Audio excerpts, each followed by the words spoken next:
how do you plan to deport the... Mr. President, one of the questions we've been hearing from voters here is, how do you plan to deport the millions of people? I mean, there's probably 12, 13 million people under Biden alone that have come here. And how will it work? It's going to work that we get the bad ones out first. They're coming in from prisons. They're coming in from jails and mental institutions. How will you find them? We're going to find them through local police. Look, we have people coming in from everywhere. They're coming in from the Congo. They interviewed some people last night. Where are you from? Congo. Where did you live? Prison.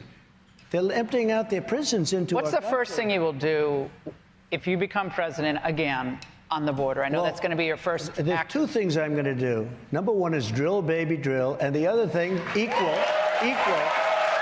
is we're going to... Mr. President, one of the questions we've been hearing from voters here is, how do you plan to deport the millions... Dans cette vidéo, je vais traduire littéralement, ou encore traduction littéraire de ce qui s'est passé ou ce qui se passe. Ici, on pose la question à Donald Trump sur le problème. La journaliste a précisé issue, problème que les électeurs, c'est-à-dire le peuple américain, les électeurs, le peuple américain, pose sur les immigrants illégaux. Et Trump qui répond pour dire que non, il va d'abord commencer par chasser ou retourner ceux qui sont de mauvais. Donc, parmi les immigrants illégaux, s'il faut le dire, bien qu'ils soient tous illégaux, mais il y a d'autres qui sont mauvais, il y a d'autres qui sont acceptables. C'est la logique de cette vidéo de Trump. La deuxième question de la journaliste est, le nombre là, c'est autour de 12 millions ou 13 millions. Et Trump qui répond, non, il y a un peu plus que ça.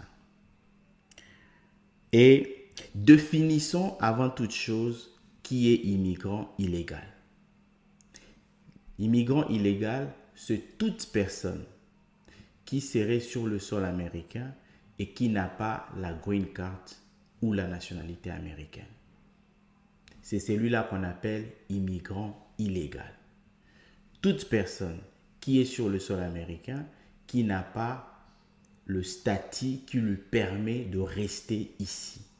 Le statut qui permet aux gens de rester ici, c'est la green card ou la nationalité américaine.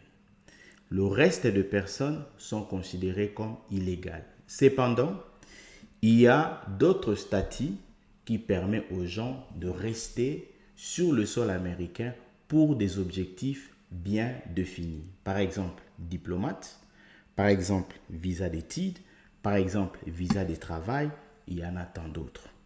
Le reste des personnes sont considérées comme étant des immigrants illégaux. Autrement dit, pour vous faciliter la tâche, toute personne qui est dans la procédure de Ngunda, que tu sois détenteur du permis de travail ou pas, vous êtes considéré illégal sur le plan statutaire. Et c'est ces nombres-là de toutes personnes qui sont venues par bateau, qui sont venues à pied, qui sont venues par avion.